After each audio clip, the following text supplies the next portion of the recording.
Democrats for the culture. Wild, wild thoughts.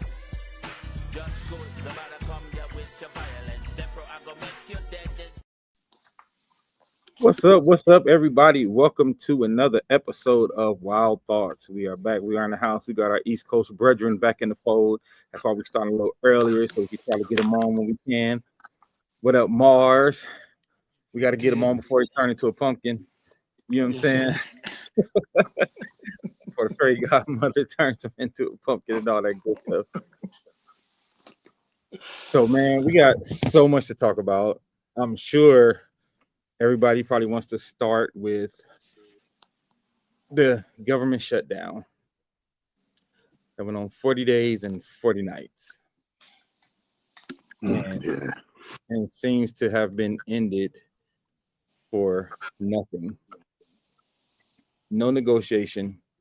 I feel like the Republicans was. Did y'all ever see Tropic Thunder?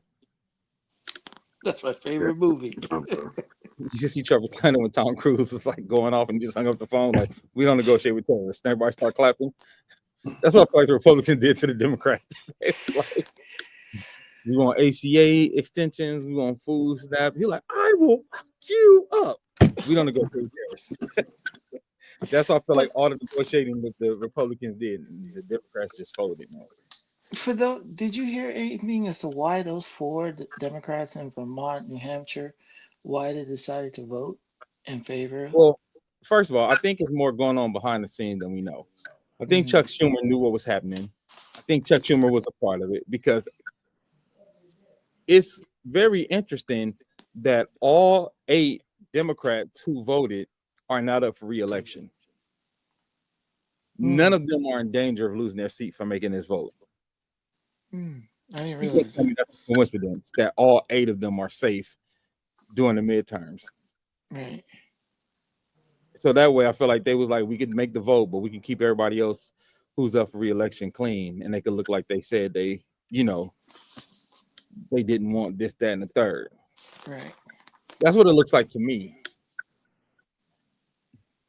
Well, they're saying, who was it that I was listening to today that said that there's more to the decision to vote than meets the eye, because they did get some concessions. They just weren't the concessions that were most publicized. Their lead causes, which is terrible, don't get me wrong, but they said that there were some concessions as far as increases in SNAP and some other stuff that they were able to ask for and get, which is still not the big picture. The main thing is still that 12 million people will get kicked off of their insurance, or it'll change drastically. But yeah, that's what I was listening to last night. One of the pundits that I listen to sometimes. Yeah, I think hold on, Willie said what up, Will? He didn't forget tonight. He hit me like, make sure you let me know so I don't forget. But he said one of the senators has the most federal employees in his district, the senator from Vermont. Okay, that actually makes sense. So he needed to end it for his own constituents. Well, like you said, he wasn't up for re-election anyway, so he could have decided to stick with the shit, and it wouldn't. That's true. Yeah. I think, to me, this was a microcosm of what's wrong with the Democrats overall, right? Like, you just had an election the week before. It kind of proved that Trump is losing some of his hold on the base, with Mondami winning in New York, with the young lady who won, was it Pennsylvania? New Jersey. New Jersey, and then there was one New more. Jersey and another, Virginia, wasn't it? Yeah, Virginia, and then you had Prop 50 passing in California. Like, the Democrats had these huge wins, and instead of standing on the momentum of these huge wins, they immediately cave on Monday. Like, y'all had the momentum, y'all had the messaging on your side. The president was literally suing to not give people SNAP. Like, the optics were on your side even. So not only did you have the factual things on your side of winning and people voting, Democrats in places that were starting to turn Republican, But then you had the Prop 50 pass, and you don't use any of that momentum. You had the optics on your side, you had the news on your side. Like, I think they said 63% of Americans, not just Democrats, not just Republicans, 63% of Americans were against not extending the against the Republicans not extending the ACA. So you had them on your side. I mean, you could say, like, literally Trump is the one trying to starve y'all. Yeah. And the And the Republicans, longer it went, the better, actually. yeah. Like, and then they folded. And I think, to me, this is also an indictment on the Democrat leadership, which I've been talking about for years now, between Nancy Pelosi and Chuck Schumer. I think they just out of touch. They're out of touch. They don't understand what the people want. They don't understand. Like, I think they probably been in government too long to understand what people care about right now at this point. Because the things that they're fighting for or against, or like even not even just the way that they're fighting is out of date. The way that they're fighting is no longer working. Yeah. Right. Yeah. But they don't insist on the lockstep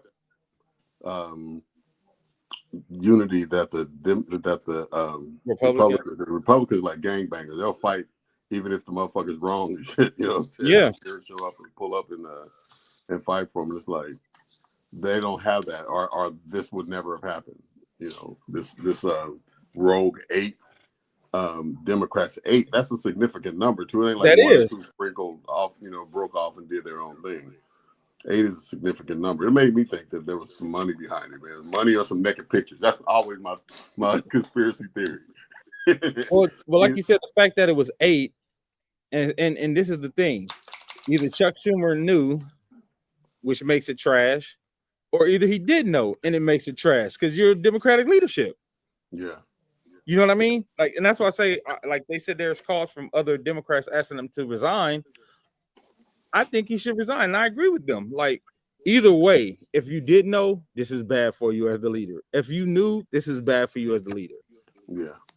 And I think it's just high time for real progressives to get in there, because guys like Schumer and Pelosi, they aren't real progressives. They're for incremental progress. They're super moderate. But you need, because Trump is being so extreme with his agenda, I think you need somebody on the left to be just as extreme with the left's agenda, if that makes sense. Moderation is not going to work against this administration, because this administration does nothing in moderation. There's nothing moderate about the way they work, and everything is all the way to the extreme. So he's doing everything all the way to the extreme, and then you got Nancy Pelosi and Chuck Schumer like slowly trying to chip away at things. I don't think it's gonna work. You're right, Willie. She is retiring. She needed to retire 8 years ago. I think you need somebody. What up, Steph? I think you need somebody. Well, luckily Pelosi is. Yeah, like I said, like Pelosi is retiring, but we need some new blood. But I think the new blood needs to be. I don't even think Hakeem Jeffries, like, get his ass out. Get his ass out of here too. I agree. He's a photo op kind of leader. Yeah. Get his ass out of here too.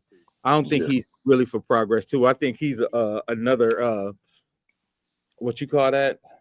Stutter. Like another moderate Democrat. I think he's another one of those establishment. That's what I mean. Establishment Democrats. Well, I think he's good to have on the team, but not as a leader for sure. Yeah, You know what I'm saying? No, I don't think he needs to be the A leader, henchman. man. Yeah. Willie said, yeah, Chuck knew. Those 5 were working on this from the moment the shutdown took place, and Chuck talked them into waiting until after the elections. That's why it happened right after. I heard it from a pundit on it. That actually makes sense. Yeah, that actually makes sense. But like I said, you shut it down for 40 days and don't get nothing. Now it turns it and make it look bad on the Democrats, because they like, y'all did that shit for nothing. We could have not had a shutdown if y'all was just gonna give in and cave and not even get any concessions. Like, it'd be different if you'd got like, all right, we'll just get one concession. Even if they would say, hey, let's just get an extension on the concessions for a year. We'll hold out for that. We'll hold out on shutdown for that. They couldn't even do that. But bro, they could have the healthcare was the ace in the hole, man. They could have rolled that shit out and got what they actually wanted, not even compromised on it. I mean, they couldn't even get the shit extended for a year. When I heard that offer, I think that was from Schumer.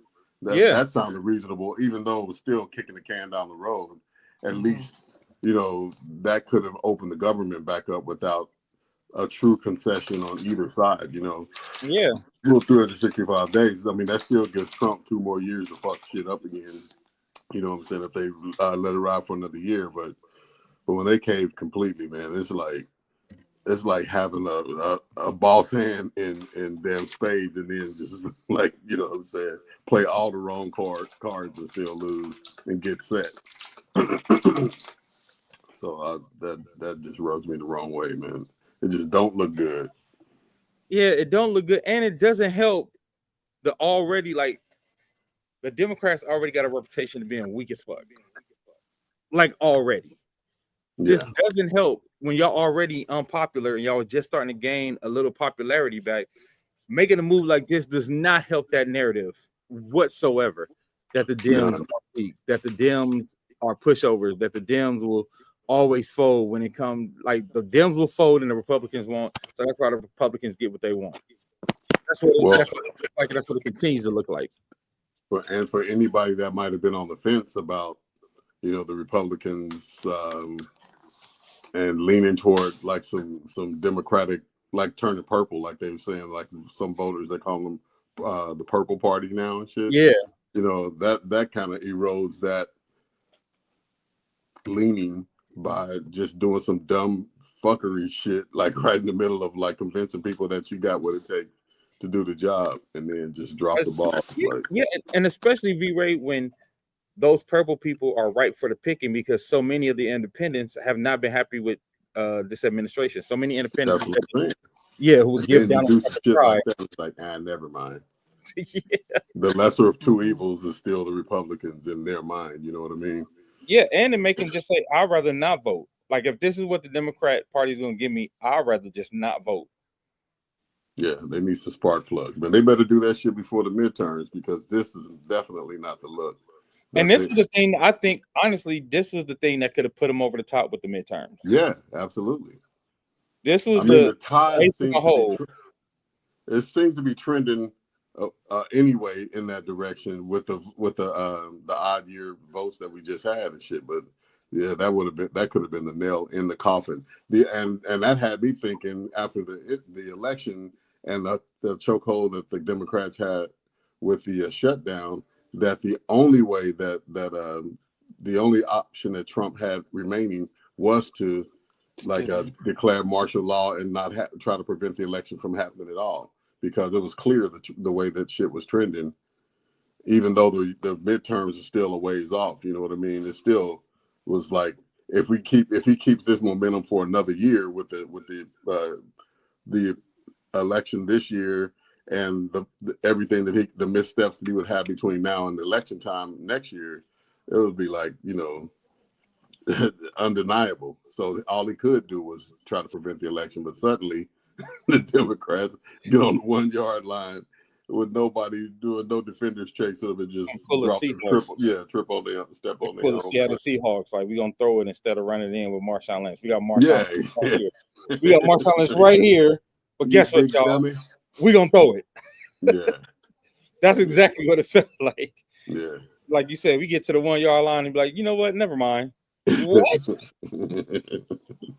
Let me read this from Steph. Steph said, did you hear or read about some of the supposed financial breakdown on why the Democratic Party really had us in the shutdown? I haven't seen it, but I was told by someone who is a supposed independent that the $1 trillion was for elective medical treatments and pride parades and other things. No, that's not true, Steph. No, hell no. So let me tell you, literally what they were asking for was extensions on what's already there.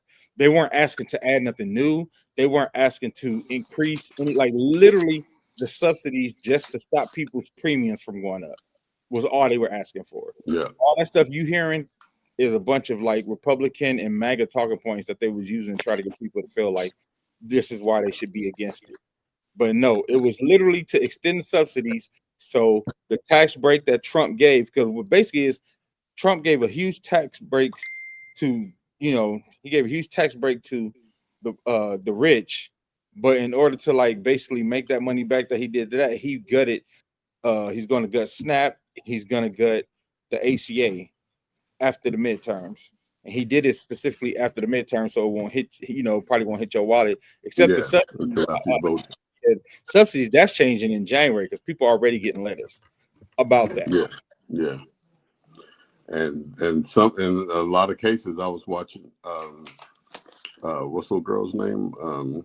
Rachel Maddow, and she published like the difference in what the premiums are now versus what they will be for some of the states that were already reporting. Yeah. And they damn near doubled in most cases and stuff. Like somebody that was paying $1,200, their shit went up to like $2,300 and something.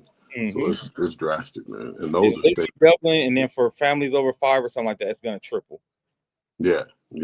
Because this was couples or a married couple with one or 2 kids, I think, was her projection. So yeah, it's not looking good, man. And then who was that I was listening? What's this dude's name that I listened to?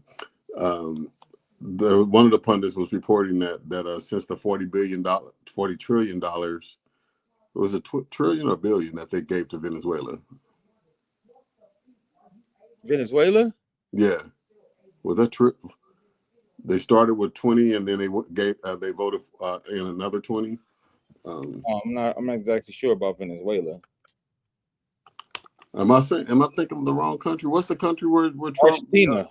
Argentina. Oh, my bad. Yeah. Argentina. Yeah. So was it trillion or billion? It was trillion. Trillion. Right? Yeah, trillion. Yeah.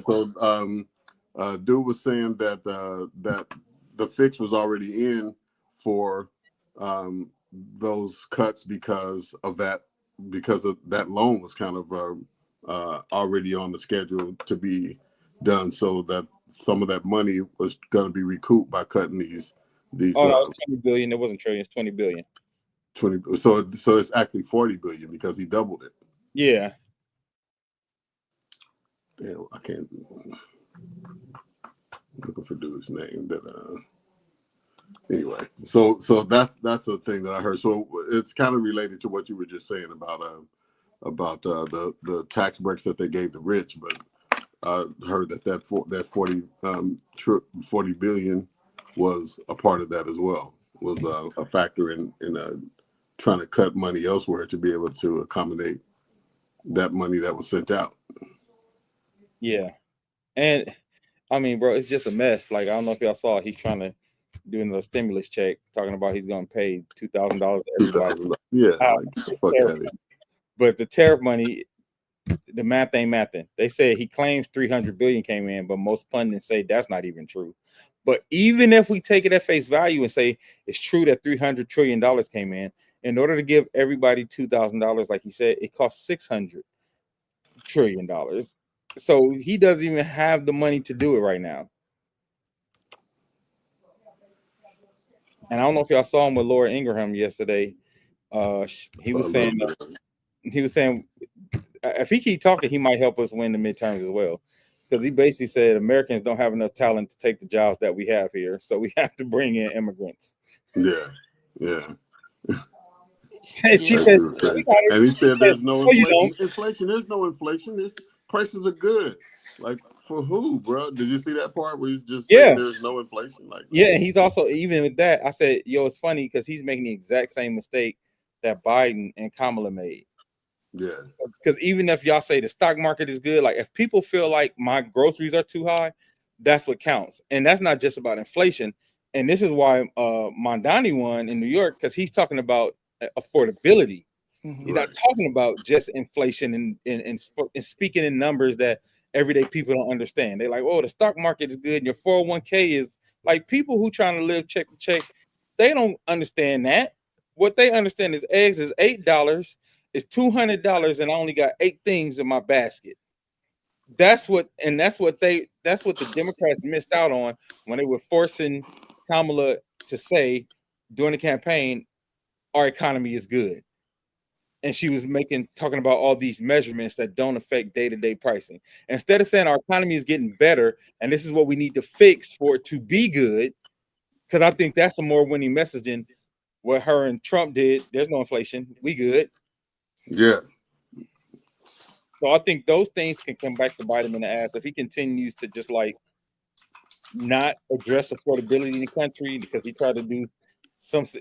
I think Trump just be making stuff up. Like he's just like, you know what we're gonna do? We're gonna do 50-year mortgages now. Yeah, you just say some bullshit. Yeah. So if you save $200 on your mortgage or some shit like that, then boom. But it's like if you have 20 more years of interest to build on that loan and shit, the payback is going to just about double.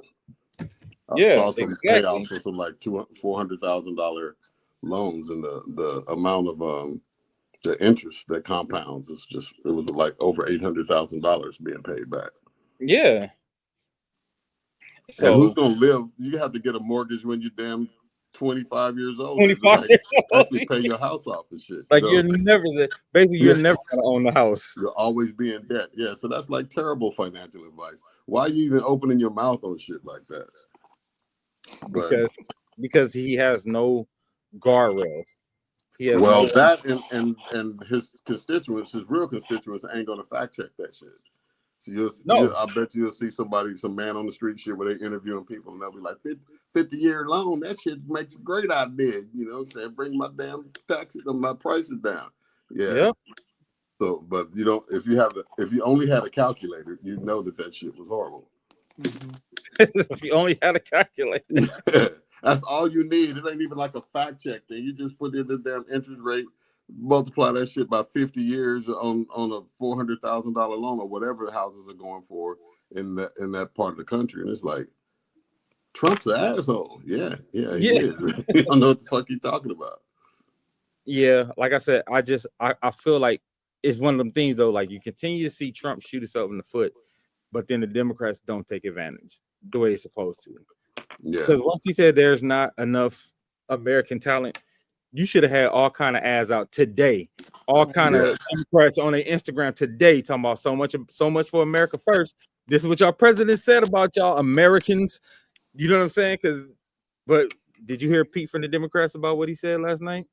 Nope. They should have had a checklist. The fucking loan to Argentina, the shutdown, the shit that he said about the talent in America, and like rescuing the litany South of Africans things and shit. Yeah, white South Africans, a litany of things. Yeah. There's enough to have a whole ad campaign between now and it's double. That's what I was saying. That's crazy. Yeah. So you're not even paying the principal for the last 10 years of the 50 years. Yeah. They paying interest for 40 years. That's crazy. Yeah. Shit, and that's probably with the regular interest rates. When we got our house in Texas, man. That motherfucker, it tripped me out when I used to look at the mortgage because the interest is so heavy on the front end. Like we got our house for at the time what the bubble was about to pop here in LA, and we've got a house in Texas, so comparatively it was super cheap. So with the rate we got our principal payment was about $300 a month, right? But our damn mortgage payment was still like $1,500 a month. And when I look at the breakdown, damn near all of that shit was interest. Yep. It's like you're gonna get $1,500 of it, and only $300 goes toward the hard balance, and everything else is interest. So for years, it's been that. So 50 years of that shit is just ridiculous, bro. And also, did you see him? He got booed at the football game. Like, I was over the moon about that shit. He got booed so bad at the football game, dog. Yeah.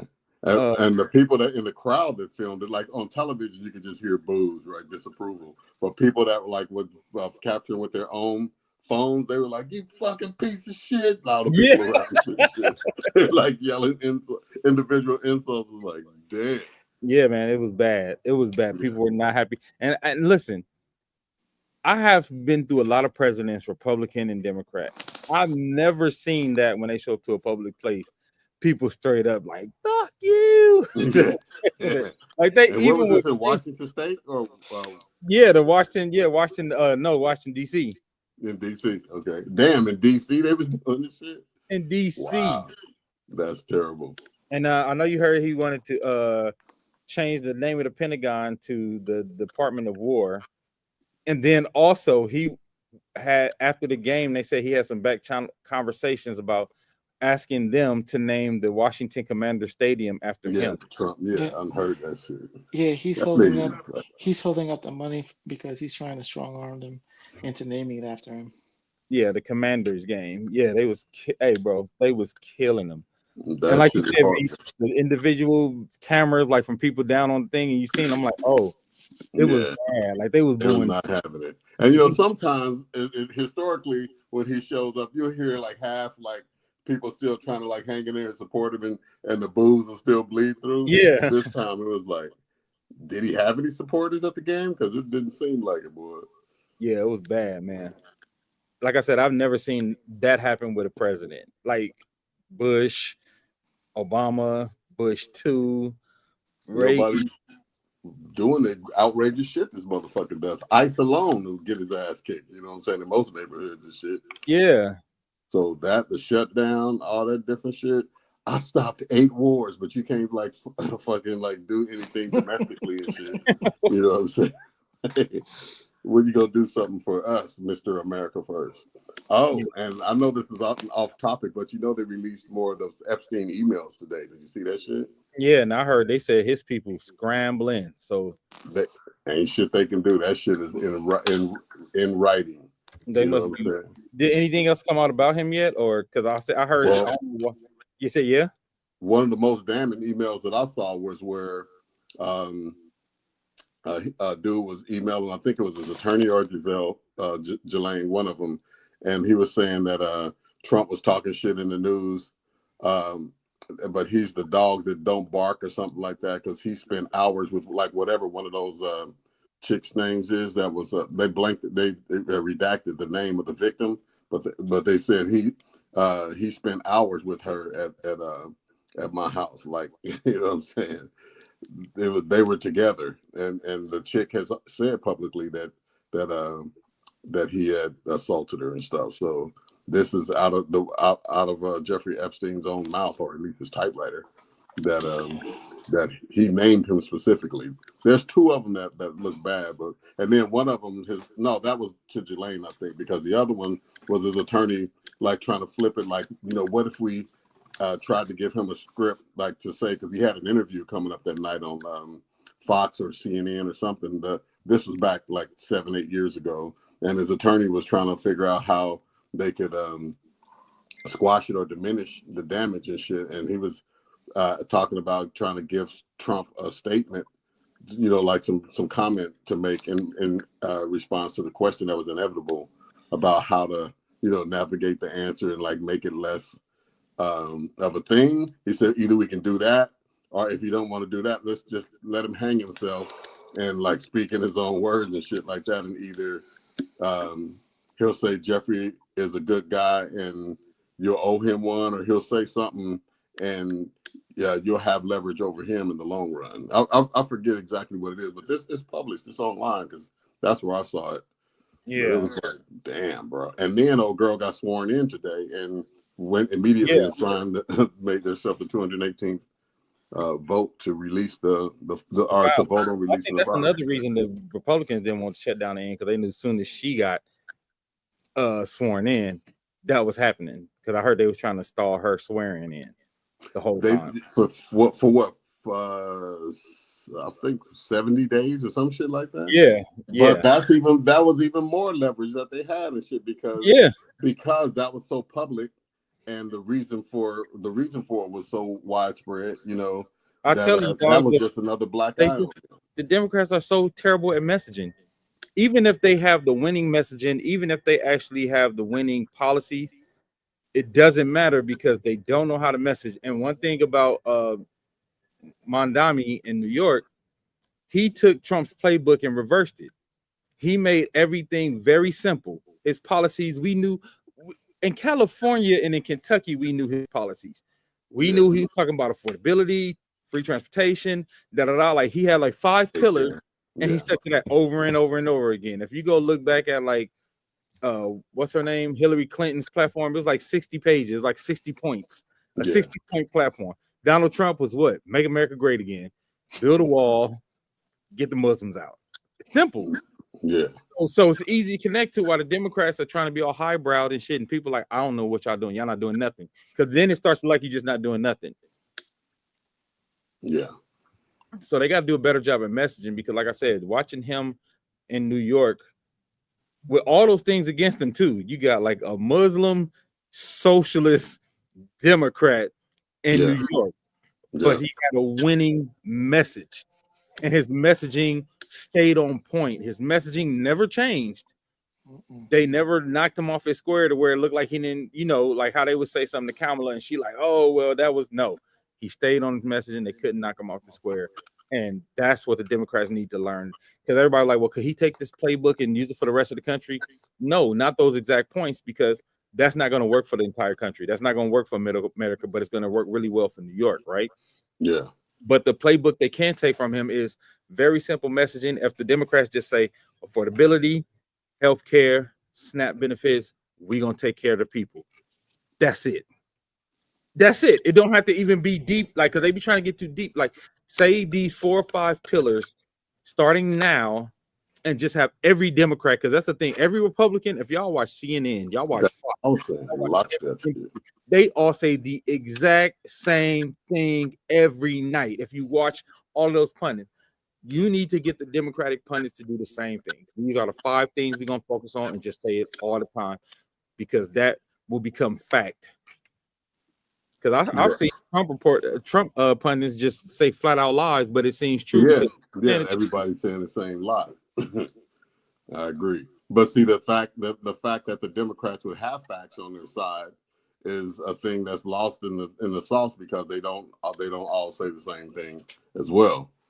Yeah. I think if they put motherfucking Gavin Newsom as the running for president, and fucking what's her name from Texas as Chuck Schumer's Jasmine and Chuck Schumer's role, or Speaker of the House, or one of those roles with some leverage and stuff like that. I think that could spark some, you know what I'm saying? Spark some new. That's what I say, like the real progressives. Yeah. Willie said what's crazy is Marjorie Taylor Greene is the one who was spearheading the release of the files, and it was her who forced this. The Dems needed her message, and that's crazy. It is.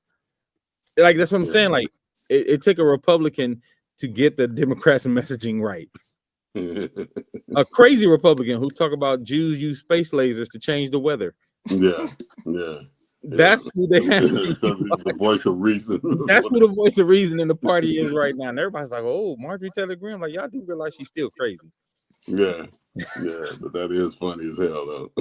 Yeah, but so said, man, like, we've been saying this for years and years on top of it, but it's just like, I don't know why the Democrats cannot figure out how to get the messaging correct. Because y'all always had a winning policy. All the policies y'all have are usually the things that people want to vote for overwhelmingly across the aisle. The things that the Democrats want across the aisle are overwhelmingly popular, but they will not utilize the messaging for their popularity. Yeah, I agree, man. I mean, healthcare, gun control, and shit, maybe two more staunch things that are those across the aisle type of policies. I mean, those issues. Shit, honestly, I would even leave gun control out. I will leave gun control out just to get to middle America, just to not scare middle America. Because anytime you say gun control, they turn it to they're taking our guns. But we have a school shooting every 20 minutes. It ain't got to be guns eradicated. But V-Ray, I'm not saying don't do the legislation. I'm saying the platform needs to be simpler. Just like how we were talking about, I'm not saying don't do things that will move LGBTQ rights forward, but that don't need to be part of your main pillars of your platform. Right. Yeah. You see what I'm saying? Yeah. Like, because I think that's where they lost a lot of people too, because I'm like, why? This is not even part of your biggest constituency, and y'all catering to them so much, you're gonna lose middle America. No, that's true. And did. So that's what I'm saying. Like, I'm not saying like we're not gonna continue to push the, gun control, but I don't think that should be part of the 5 pillars of like your main platform. I think your 5 pillar main platform, like you said, like be ACA, SNAP, like healthcare, food, affordability, and like maybe 2 more things that America would jump on, right? Yeah. And then punch it home. Just continue to punch it home and say Trump was trying to starve y'all. Trump was trying to starve y'all. You know what I'm saying? It's like literally every day these people should have been like I said, all Democrats. If I was part of the Democratic Party, bro, after he said that we need to bring in immigrants because Americans don't have skills, all of us should have had a post ready. That's the exact post, the exact same time. We're gonna drop this shit at 9 in the morning Eastern time. Yeah. A clip of him saying, him in his own words. A clip of him in his own words and saying he don't even believe in America. Yeah. Yeah. You know what I'm saying? I do content management. I'm gonna send an email to the Democratic National Convention and shit and see if they hire for a PR person. Yeah, man. Hey, V-Ray, I gotta step away for a minute, but can you talk about what Terrell Garner's talking about and what Ron is talking about for the pillars? Okay, let me see if I can see him.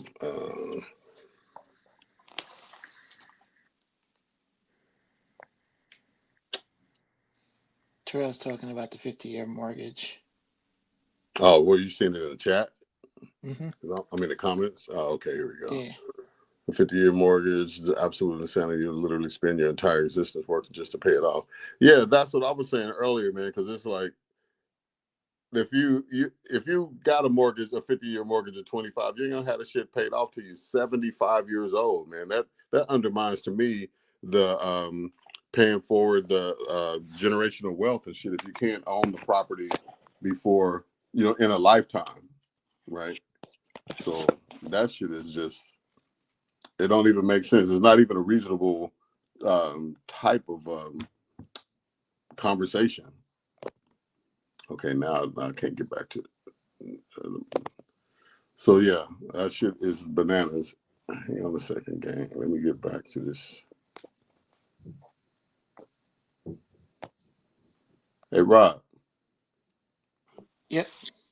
How do you, when you're oh, never mind, I got it. Okay, so I was trying to view the conversation and our video at the same time. I see you can't do both. Healthcare, economy, affordable housing, and food. Yeah, those would be great points. And you know what? If I was going to put anything else on that, I would say the environment. Because this shit is getting trashed with the way that they're allowing drilling in unprecedented places and ignoring global warming while we see those big ass glaciers and shit like that melted into the damn ocean and polar bears are on 12 by 12 inch squares and shit trying to maintain life the way that they've known it forever, and that shit's all changing. So their whole ecosystem is going to shit, and the emphasis on how their ecosystems ultimately support ours is lost in the conversation. And cleaning the house on all these appointees would be a good platform as well, like the Robert F. Kennedys of the world, and old girl that's the head of the education department, and just those. Linda McMahon. Yeah, and then old girl that's is she the Attorney General of DC? What's her name? The chick that was on Fox as the legal correspondent. Oh, I know you're talking about the crazy one. Yeah, the one that he said he drunk all the time and shit. Mm-hmm.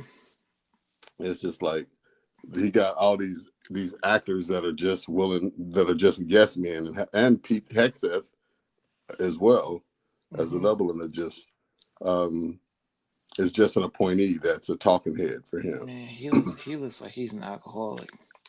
Well, they said that was his reputation back in the day. Mm-hmm. So that probably has not changed behind closed doors. You know what I'm saying?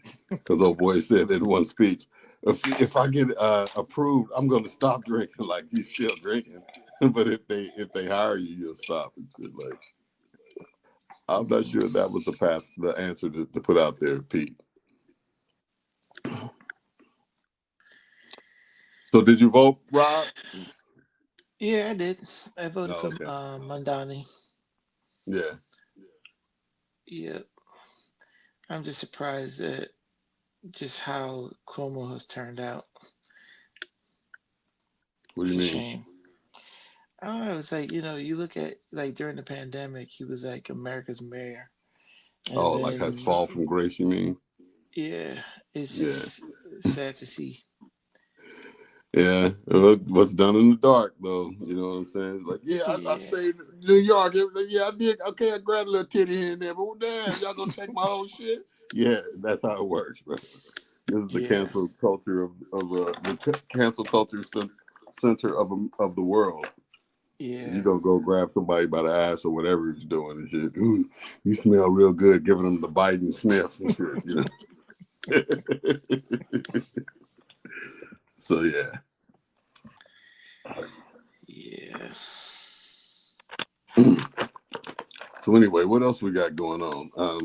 But I'm now back to the vote though too, man. I was really surprised at the people that actually voted because John Fetterman, I would never have seen him as somebody that would vote against the shutdown because he's dealt with mental health issues and all this different stuff that falls under that Mhm.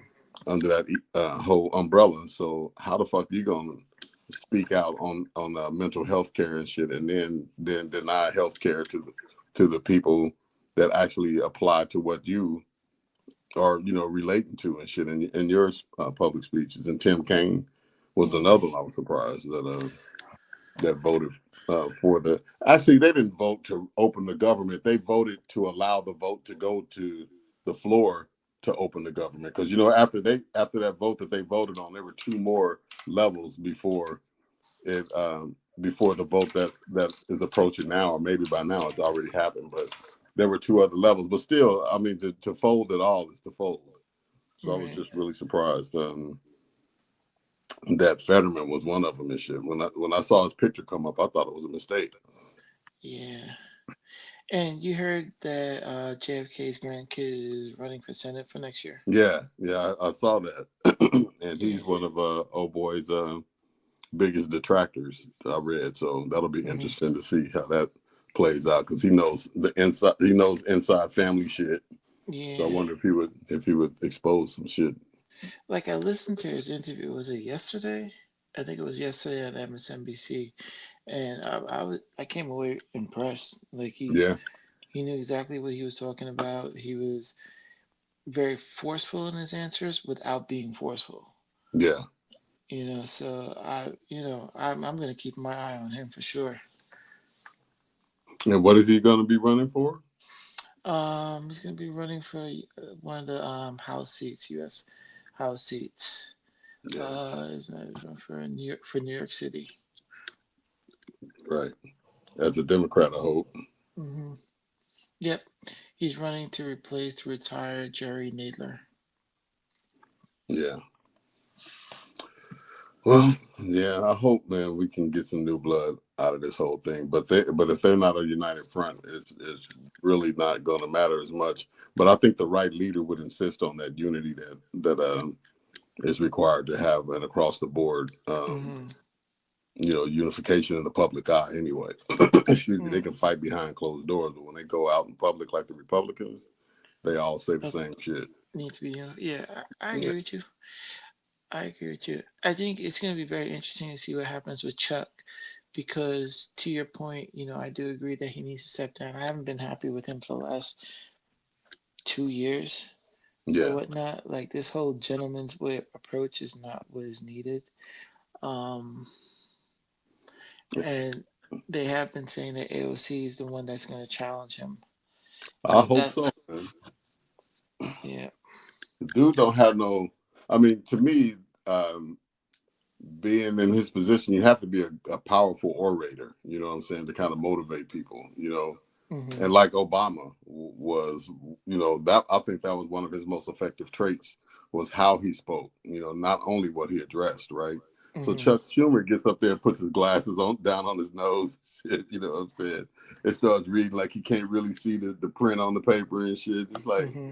dude, the optics is just like super bad when you're like, we're gonna go out there and show them what for, or some old man shit. It's like, Yeah. Nah, Yeah. that's not gonna work.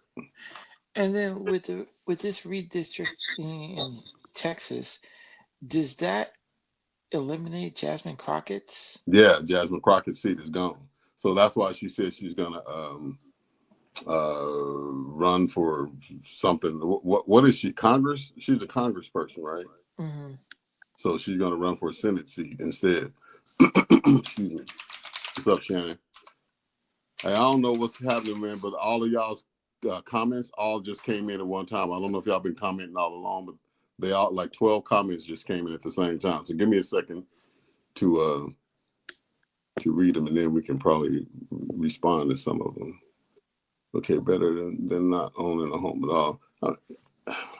So wait a minute. That means Jasmine would challenge Cruz. I don't know. I guess so, but that's good riddance for his ass too. But see, that's a thing though, because the constituency in Texas may make it hard for Jasmine to win. I don't see them electing a black representative, honestly. Mm-hmm. But who knows? Stranger things have happened. I mean, they overturned some seats in Mississippi that have been a landslide for Republicans forever, and 2 of 5 seats, not the Senate, but there was some other shit that 2 black candidates won. Mm-hmm. But Texas, the whole state, I don't know. It's a lot of Latinos in Texas though, so anything's possible. All right, so let me go back and read some stuff here. So what I said, if you can't, let's see, healthcare economy. Okay, if you Ron said about the 50-year mortgage, if you stretch it out to 50 years, it's almost half the cost.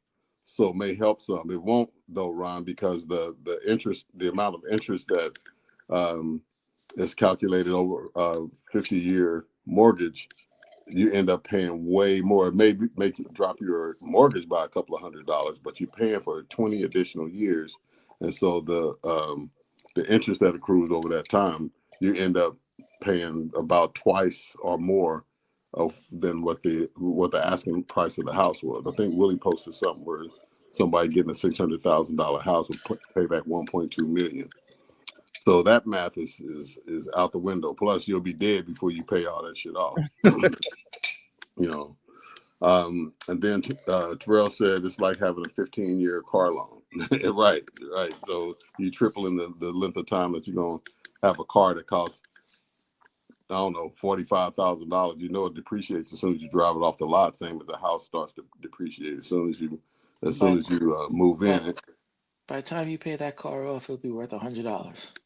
That's what I'm saying. That's where I was going with that. Because by the time that 15-year car loan is up, that trade-in value of that shit will be like, you want to do what?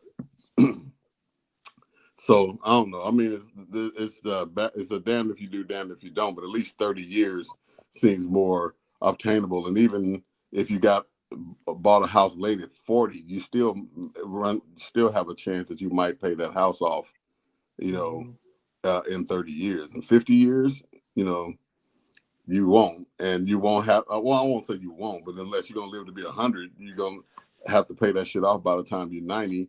Then you don't have no enjoyment of it and shit. You're gonna just pay it off just to will it to your grandkids or whomever, or great grandkids if you ain't paying the shit off till you're 90 years old. So there's got to be some enjoyment period and some equity. Oh, Willie says you can't use your equity until the last 10 years, which is really wild. Oh, that's how I don't know. That's how they're talking about structuring it. But that's not an asset. That's even more of a reason to not get the shit. Then Ron said if you can get the 50-year mortgage at 25 at half the cost with a fixed rate, I'm not all against it. You can get the 50-year mortgage at 25. Oh, you mean the age to 25 at half the cost? But who says it's half the cost? Half the cost of the mortgage or half the cost of the house? And a fixed rate is not going to help. If you stretch that shit out over, there's a calculator that they have online to look at the difference between a 30-year and 50-year loan with a $200,000 loan. I don't know who can get a house for $200,000, but that was the baseline cost. And it's ridiculous, man. It's not a good thing, even if you got it at 25. Then Ron said, better than not owning a home at all. I'm not sure that's true. But to each his reach, I suppose. Terrell said it doesn't benefit the homeowner, it benefits the banks. Absolutely. Ron said homeless hurts the entire community. But you know what else hurts the entire community is being broke or dipping into a long-ass 50-year mortgage, financial situation depreciate or deteriorate, I should say, and then you're not able to complete that loan. So you got 30 years into it, 35 years into it, and then you can still lose your home. So, I mean, you won't be homeless, but damn, I mean, that shouldn't be the alternative. And then let's see, and these are my opinions, obviously, but I was just like, then Willie said Ron Wilson now with the fixed rate would make a big difference, honestly, but with these variable rates, oh hell no. But still a fixed rate, man, over 50 years, you're gonna still pay out the ass. Hey Shannon, I see you checked in at 7:26. Glad you can make it. I'm sure you got some insights to share with us. Ron said, yeah, fixed rate at say $1,000 for 50 years is 600. Is 600K. I don't understand what a fixed rate at say $1,000. What's $1,000? What's the value of what? I don't understand. Okay, so Arab Obama. I don't know. That's when we were talking about the mayor of New York, Mandani. Oh, the Arab Obama. Oh, okay. Stephanie said, all this buffoonery is so overwhelming. You do your best to try to stay up on what's going on, and there's so much BS and buffoonery. It makes you just want to shut everything off. I can't even scroll through my timeline without every other post being about this man in office. And that's the plan, is to overwhelm people into apathy, I think. And that was what what's old boy Steve Bannon was saying was the playbook all along, is to overwhelm the public with a whole bunch of lawsuits and all this kind of shit, crazy ass laws and executive orders. Well, it's funny. It's funny too that she said that, because I was talking to a journalist friend of mine earlier today, and I was like, "So, are you going to put something out about the shutdown?" And shutdown ending happened what, Monday, and this Wednesday. She was like, "Oh, that's old news." I was like, "Damn, that's crazy." Like, it is now, because so much is going on. Like, something as big as the shutdown ending would have lasted like a week on the news cycle. Yeah. And because the Epstein files is dropping today, like a new mixtape, like now the shutdown is even old news. Now we on to like 10 other things already, man. All right, enough about that bumhole. Yeah. Did everybody get a chance to see the trailer for Michael? Yeah, fucking yeah. Yeah, I did. Still, years and years later, Michael Jackson is still breaking records. The most watched biopic trailer ever already after like 4 days. Yeah. 116 million views. One of one. Y'all start comparing people to this man. There's nobody else who can do what this man can do. Pissing me off. Little Yachty, cuz, what you doing? Nobody else. And I hope this movie shows this to those young people who think Chris Brown and Beyonce and Drake and shit. Drake and Taylor Swift are even close. Because as big as y'all think they are right now, they are not. Like, I don't think we've ever seen anything like Michael, and I don't think we'll ever see anything like Michael again. Bruh. Like, it's so many components that had to come together for Michael to be the artist that he was, to be that generational, because in order to build another Michael Jackson, you have to have somebody that starts off at about 8 years old. So you will have automatically my dad's generation, my generation before me, generation above him, all knowing one artist, because he started at like 8 years old, and then he still was one of the biggest stars ever when I was 8 years old. You have to take out the internet because the internet didn't exist for a large portion of his career. Yeah. Yeah, so it was So just already a play. I don't even think the elements are there to make another star that big. Nope. I don't think we'll ever see it again. I think that's a once in a lifetime zenith. Yeah, And I just wish people would start comparing it. But I will say, man, his nephew looked like he got him. His nephew looked like it, sound like him, and it don't feel like an imitation. Cause you know how sometimes you hear like I remember when Will Smith did Ali, I was like, this feels just like a long ass Saturday Night Live skit. You know what I mean? Like his Muhammad Ali sounded more like Charles Barkley to me than Ali. You know what I'm saying? But watching Michael when he said, "Can you dim the lights, please, for me?" I was like, "Oh, damn." You know what I mean? And even the little clips we seen of him hitting the mic moves, him in those iconic outfits, him in the Michael Jackson bad fit, him in the little clip of Thriller I saw. Oh man, I'm excited. Yeah. And Antoine Fuqua is directing. I'm excited about that. I think his name John Logan is the writer who wrote a bunch of great stuff. Like, I feel like they got the right team, and I just hope it comes together. I'm mad that they had to take out the stuff about the 1994 case because I wanted to see how they dealt with that. But I guess legally, because of I don't know, however they did the NDAs, they couldn't put that in the movie, so they had to take it out and reshoot the whole second act. Did you see the fake Michael Jackson be salty about the? I did see that. There's a Michael Jackson impersonator who's answering questions, pissed. I'm really? like, why? Because he wasn't included. Yeah. Wait, what? I guess he probably thought he should have got the part. Yeah. You know what's going to be interesting to see about that movie is I want to see how they take Michael through the years, through the operations and the surgeries, through the vitiligo, like through those different stages. Because it looks like they did it right from what I saw in the because he had his first nose in that first scene when he told him to turn the lights down. He had that off the wall nose right there. That's that AI, bro. They can get that nigga a thumb for a nose and shit and make it look real. And then when they showed him as Mike adult with the first, the beaded nose, it looked like I was like, oh, this is crazy. Yeah. Like this is crazy. So I'm very excited about it. And like I said, it's crazy. This man is still breaking records in 2025. Yeah. Still breaking icon, man. A cultural I think Michael Jackson. I think they said Michael Jackson is like the most famous person behind Jesus, like in the world. Yeah. Like, I think it's Jesus Michael Jackson. Okay. Yeah. The runtime for this movie is about 3.5 hours. As it should be. As what I expected. Wow.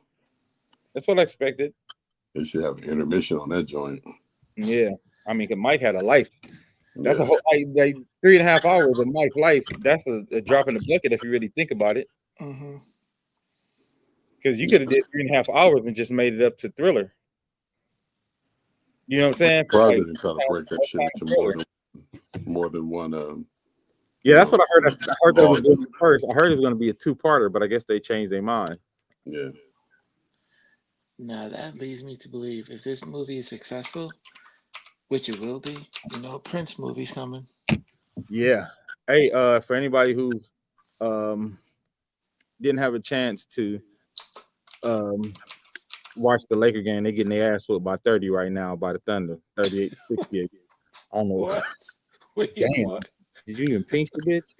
So is Luka playing? Get a sports betting investigation into them shits. 38-68. Yeah, that's crazy. All right, so let's talk about some more music, as James Brown would say. They better heal us from the Flex Alexander bullshit. Yeah, I think this is gonna be the first righteous Michael Jackson movie we get, especially because it's the first one with the theatrical release, because all the other ones were straight to TV. Even though I must say, even though it's more about the Jackson 5, the Jackson 5 American Dream still holds up. Jackson 5 American Dreams was amazing. Sinners is up for some Grammys, and Kendrick is about to steal the Grammys again. Kendrick, I think, Steph. I don't know. I don't want to be blasphemous, but I feel like it might be clips. This is gonna be a tough I feel like Grammys. Clips and Tyler Creator gonna be those dark horses to steal But I some. think Tyler could Kendrick. pull it off, honestly. no, the thing about Tyler is that he got 2 albums, so that could split the vote for Well, him. no, I'm talking about the chrome.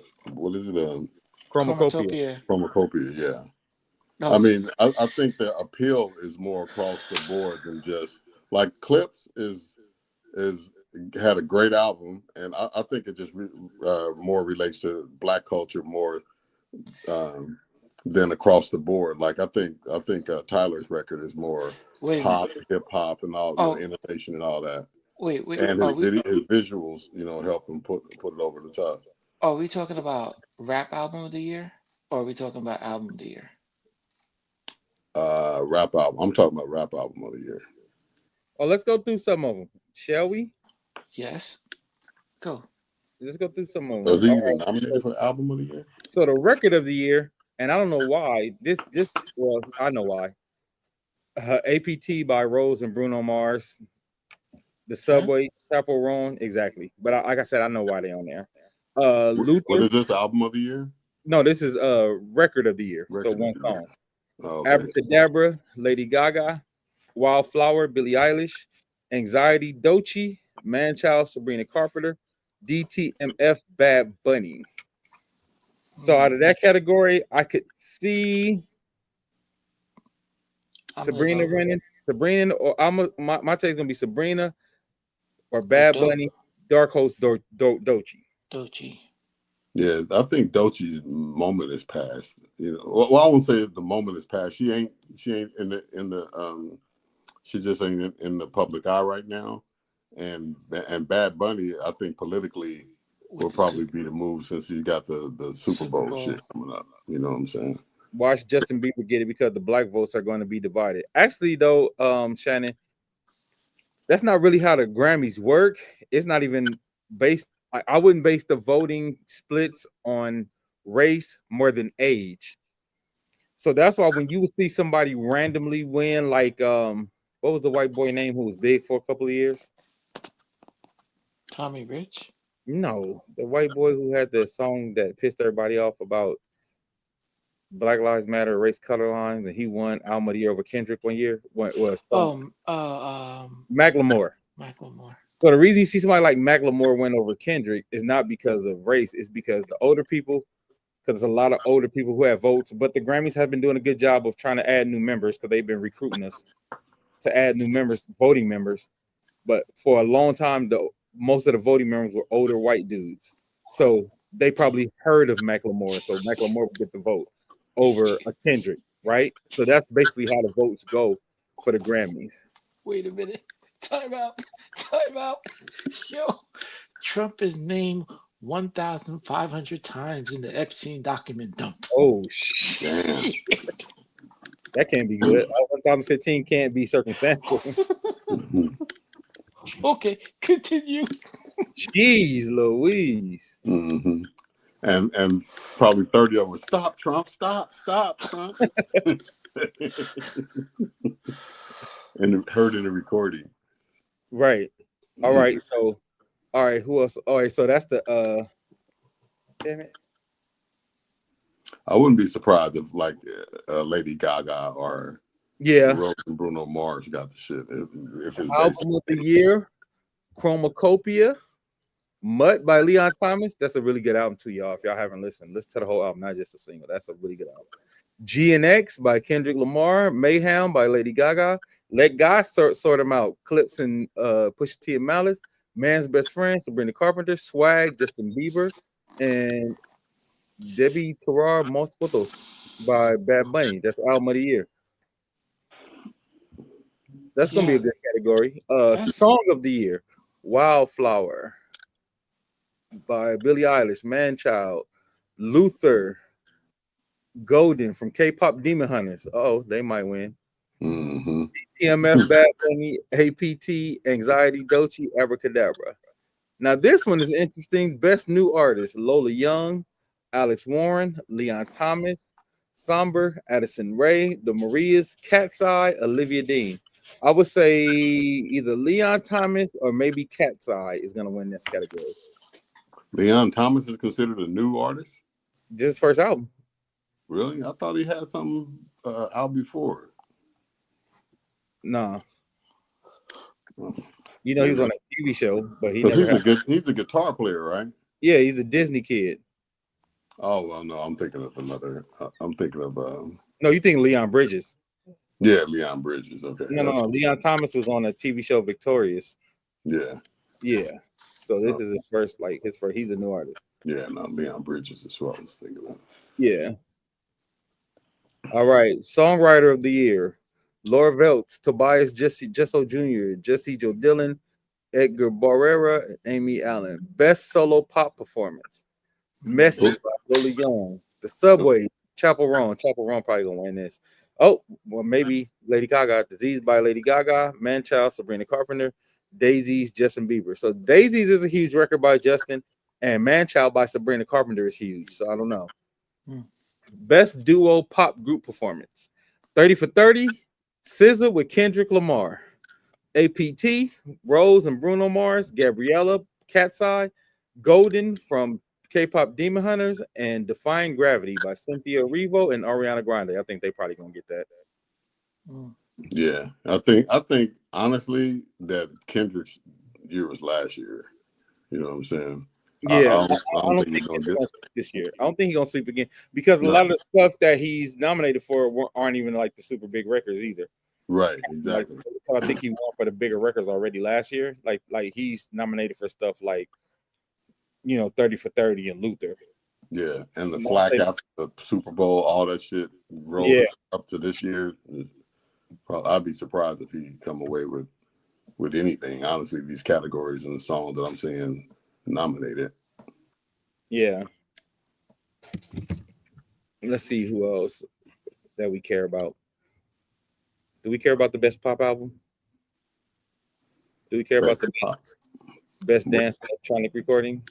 Nah, pop album maybe. Who's on All that? right, so the best pop album: Teddy Swims, I Tried Everything But Therapy. Lady Gaga, Mayhem. Something Beautiful, Miley Cyrus. Man's Best Friend, Sabrina Carpenter, and Justin Bieber, Swag. How was Miley Cyrus's record? I didn't even hear it. I didn't hear it. Yeah, out of all these records, that's the only one I didn't really hear at all. How the fuck she in the running in a best album and shit? Nobody heard the motherfucker.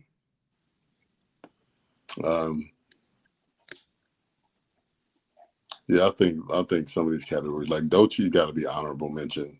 Yeah, this year, Kendrick's more honorable mention than anything. Oh, I didn't know Hayley Williams had a solo album out. I need to go check that out. Hayley Williams, the lead singer from was it Paramore? Yeah. James.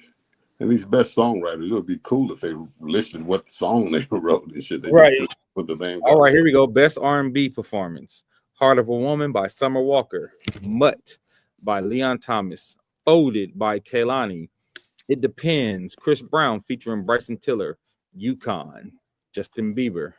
Best traditional R&B performance: Vibes Don't Lie, Leon Thomas, Crybaby, SZA, Love You Too, Lettucey, Uptown, Layla Hathaway, Here We Go, Duran Bernard.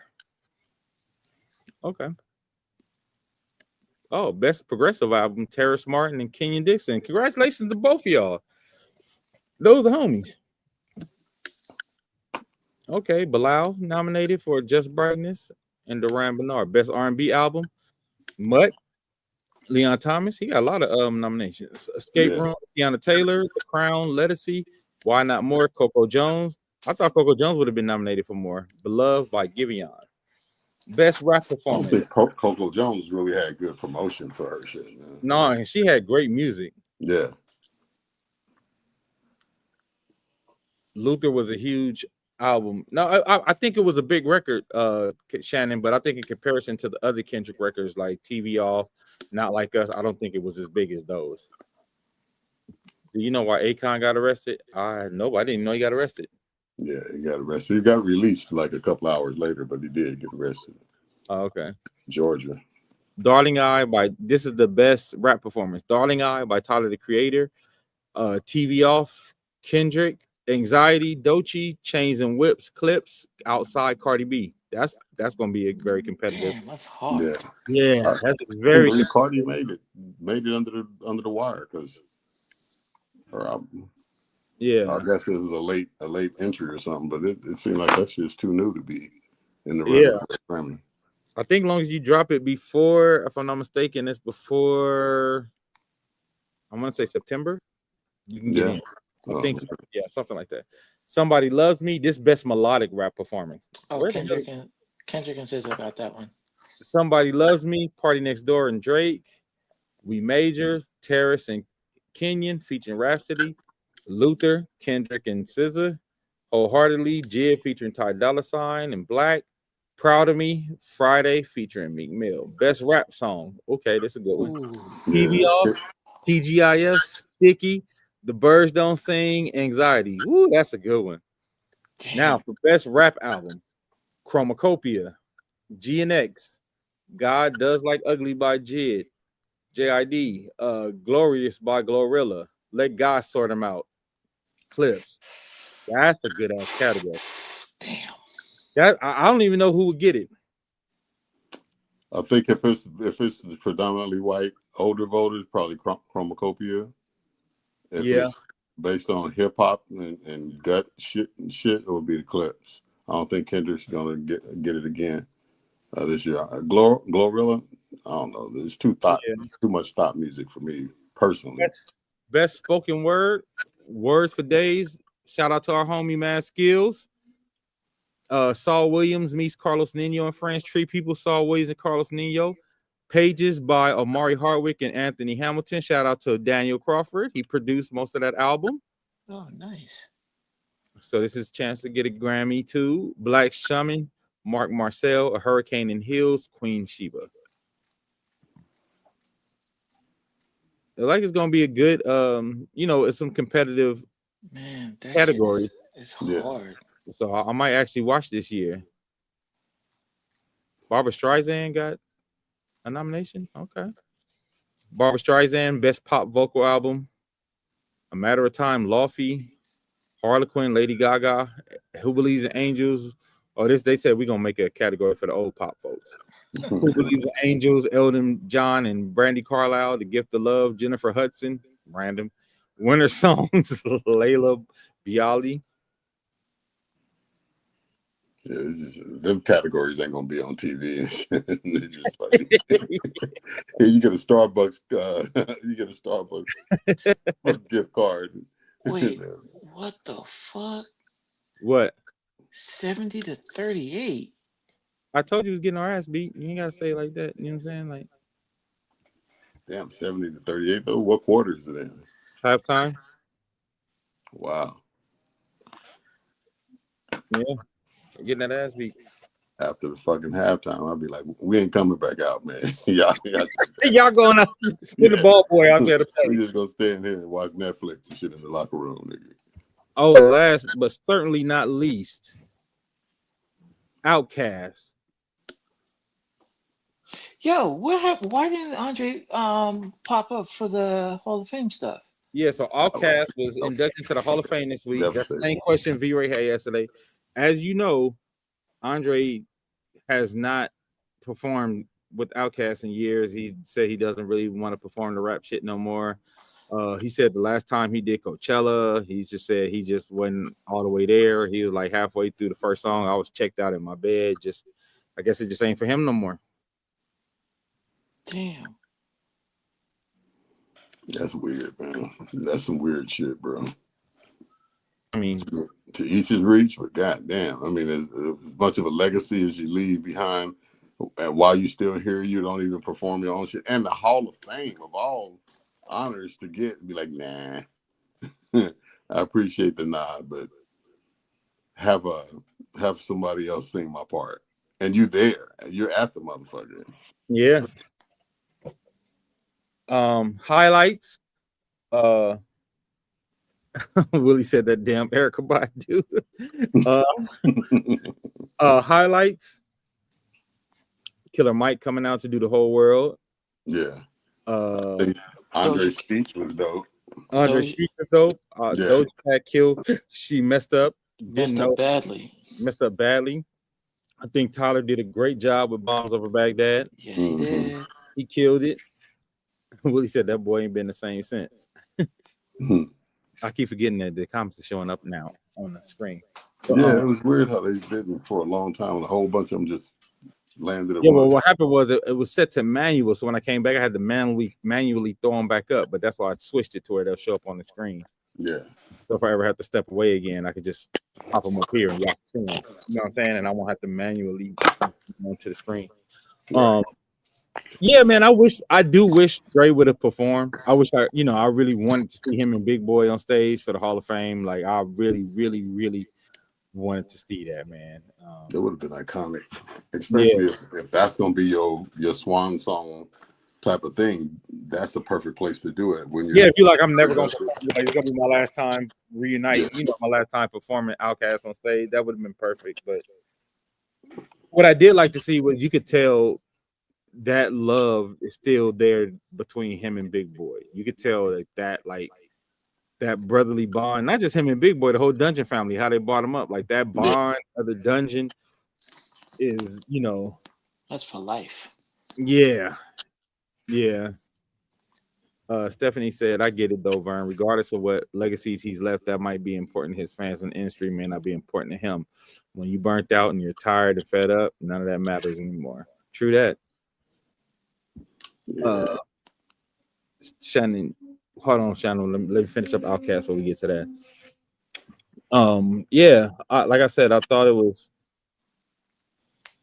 a really good speech. It was good to see all of them, and it was good to see like how you said you like Andre's speech. I liked how he basically was like, "Yo, it's all of us. Like, it wasn't just me. It wasn't just Outkast. It was all of us that made this gumbo, that made this recipe for us to be here today, for us to get up here." I appreciate him saying that, man. Like, I think so many people forget and don't realize how many heads it takes to make something dope work for such a long time. Right. You know what I mean? Like, I think people don't really understand that. And I'm glad that he said that. And he had a good understanding, because I could really, really relate to what he was saying in regards to, like, yeah, we need all of us in order to be dope, to be this dope. Like separately, Big Boy is dope, Dre is dope on his own, but them two together is wholly something entirely different. Also, get your tickets because we're doing a tribute to Outkast and LaFace December 7th. So link in my bio, link on my Facebook page, link on my Instagram pages. Get y'all tickets. Y'all don't want to miss it. We're going to do them justice for sure. All right. Shannon said, y'all see the pushback about the trans woman who went into the ladies' locker room. There are so many people defending him. I did not see it, Shannon, so I don't know much about it, but I will say, when you gotta go, you gotta go. I don't know. I just think that's new territory, and I'm gonna let them figure that out. I ain't even gonna weigh in on it. That's new territory. They need to figure that out. I ain't defending nobody. I ain't going against nobody. I'm just saying, just add another bathroom, another facility. That's all they got to do, man. Oh, I'm sorry, December 6th. You right, Shannon. December 6th. Get y'all tickets to come see us. It's gonna be a great time. We've been rehearsing, and rehearsal yesterday was pretty crazy. Like I'm already excited. No, Shannon. Shannon, we kicking it on December 6th. The show is on Sunday, December 7th.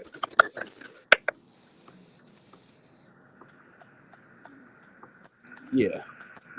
So we want to thank everybody who joined us on the show today. Is there anything else I want to talk about before we get out of here, V-Ray? Oh, make sure y'all go get the Wild Bunch single shout. We still need y'all to push that Wild Bunch single shout. Yep. I don't have anything else, man. I think we hit. Oh, I did look up that reference that I was talking about. Is Lawrence O'Donnell, the guy that I was talking about the that was commenting about the interest rates and all that shit like that. So You said, what's his name? Lawrence O'Donnell. Oh yeah. He's on MSNBC. Lawrence O'Donnell. Other than that, I'm good. All right, cool. So thank everybody for joining, man. Next Wednesday, come catch us at Live Band Karaoke at Legends. December 7th. at the Miracle Theater. Like I said, y'all can check any of our social media to see what's going on. I just appreciate y'all in the comments, man. I appreciate y'all participating. As I see, we get more participation starting early thanks to Rob. So we're gonna try to keep it a little earlier so you guys could chime in. You know what I mean? Because I see like we get a lot more comments and participation when we start at this time. So, and we want to get Rob on more because we enjoy his insight. You know, insight The from comedy. the East Coast. You know what I'm saying? All the ladies be He's looking boy band member and shit. every time. Like, what am I? Top liver? You know?